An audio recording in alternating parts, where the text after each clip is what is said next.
Good morning student. Gyajoti digital class on আপোনালোকে স্বাগতম জনাইছো। আমি অংকন কৰি আছো উৎপল লেন্সত গঠিত ৰশ্মি চিত্ৰ। আজি আমি চিত্ৰটো পৰা কিম 2f1 আৰু f1 ৰ মাজত আকিম লক্ষ্য বস্তুটো।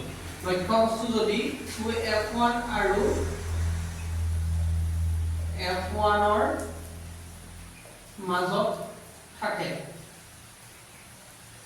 সবে জানে লক্ষ্য বস্তু যে f1 আৰু 2f1 ৰ মাজত আছে। কিটো ৰাখিম এনেকৈ ৰাখি লব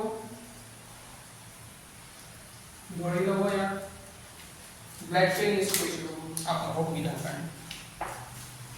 নেক্সট আমাৰ কি হ'ব আহিব লেন্সৰ মাজত পেলাব হ'লে লেন্সৰ মাজত পৰিব একদম মাজত বহুতে ইয়াত দিয়ে ইয়াৰ পৰা দিয়ে এনেকৈ কাটি দিয়ে বা কিছুমানে ইয়াত দি দিয়ে এনেকৈ ভুল হৈ যায় কিন্তু দেই সাৱধান হ'ব।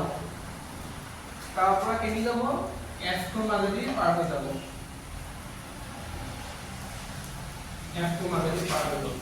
নেক্সট আমাৰ ক'ত যাব কেনেকৈ আছিলে সেম একো নাই ডাইৰেক্ট o মাজেদি লৈ গুচি আহিব চেণ্টাৰৰ মাজেদি লৈ আহিব চেণ্টাৰৰ মাজেদি লৈ যাব। এতিয়া বেলেগ কথা নাই মোক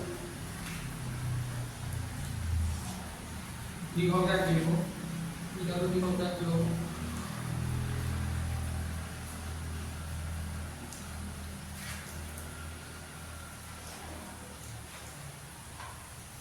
এই যদি মই বহাই দিওঁ মোৰ এনেকুৱা অলপ কাট খাবগে ন তেতিয়াহ'লে অকণমান বেকা হৈছে ছবিটো আপোনালোকে আঁকিলে ভালকৈ দেখা পাব। এতিয়া মোৰ ক'ত ওলালে প্ৰতিবিম্বটো ইয়াত ওলাইছে প্ৰতিবিম্বটো মোৰ ইয়াত আছে। মই যদি ইয়াত ধৰিছিলো a আৰু b তেতিয়াহ'লে মোৰ ওলাইছেগে ক'ত ইয়াত a dash b dash। লক্ষ্যটো মোৰ যদি লক্ষ্যটো ইমান ভাল আছিলে প্ৰতিবিম্বটো বহুত ডাঙৰ ওলাইছে হয়নে? ঠিক আছে আমি এতিয়া আমাক সুধিব কি কুৱেশ্যনত যে লক্ষ্য বস্তু যদি আমি 2f1 আৰু f1 ৰ মাজত ৰাখো তেতিয়াহ'লে আমাৰ প্ৰতিবিম্ব কি ধৰণৰ দেখা পোৱা যাব। এতিয়া প্ৰতিবিম্বটো চাওকচোন ক'ত ওলাইছে 2f2 বাহিৰত ওলাইছে দেখিব পাওঁ যে 2f2 বাহিৰত ওলাইছে 2f2 বাহিৰত গঠন হ'ব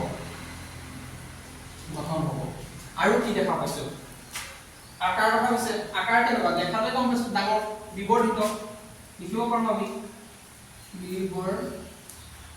বিবৰ্ধিত বা ডাঙৰ আৰু হট হয়নে হটটো হয় আৰু ওলোটা হ'ব ওলোটা দেখা পাইছে ইয়াত এইটো আছে ইয়াত মূৰটো ইয়াত আছে ইয়াত মূৰটো তলত গ'ল ওলোটা হ'ল। এইটোৱেই আমাৰ আঁকিবলগীয়া ৰশ্মি চিত্ৰ বেছি টান নাই একদম চিম্পুল আঁকিবলৈ বহুত ভাল আঁকিবলৈ ইমান টানো নহয়। আপোনালোকে চাব প্ৰেক্টিছ কৰিব 2-3বাৰ প্ৰেক্টিছ কৰাৰ পিছত আপোনাৰ ইজি হৈ যাব আৰু অলপ মানে প্ৰেক্টিছ কৰিব লাগিব গোটেইখিনি ছবি একেলগে আঁকিবলৈ চাব আৰু এইখিনিতো একেই কথাই থাকে o মাজেদিয়ে যায় আৰু এটা সদায় মাজতে পৰিব মাজতে ফকাছৰ মাজেদিয়ে যাব এইখিনি চেম আছে কোনো প্ৰব্লেম নাই। ঠিক আছে ধন্যবাদ আজিলৈ বাই বাই।